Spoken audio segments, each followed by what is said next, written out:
Piers Verstegen from the Conservation Council. We're here again in the Coolbellup woodland, which is part of the section of bushland that was cleared for the Row 8 highway before the change of government.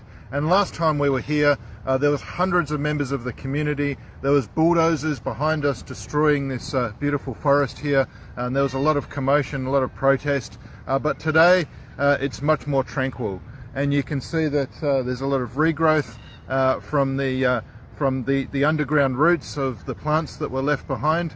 And it's so good to see that that regrowth is coming back and starting to re-inhabit this space. This morning there was an announcement by the new Labor government that rehabilitation of this area would go ahead, and that members of the community are going to be involved in that rehabilitation effort. So that's fantastic.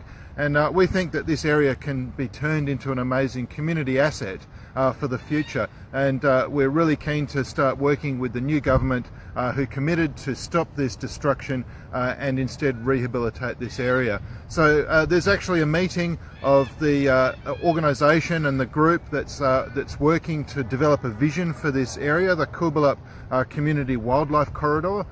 We've invited people to go along to that meeting, so check out on our website, you can see some information about that, and come along and be part of the process to think about how this area can be rehabilitated and the amazing community asset that can be built here. But we also can't forget what happened before the election. And just today it was revealed that the clearing here was actually completely unnecessary. The Barnett government went ahead with clearing this beautiful area of bushland, even though they were advised by the government departments at the time that it was going to be much more costly and much more environmentally destructive.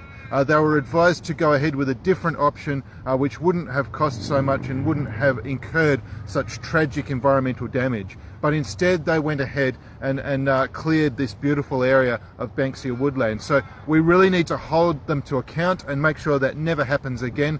We've called for a Royal Commission of Inquiry to make sure that decision making that happened before the election, the environmental approvals that happened then, the conditions that were set which were breached every day, can be properly analysed to make sure that can never happen again with any project here in Western Australia. And that means we need to strengthen our environmental laws and strengthen our environmental regulators like the EPA.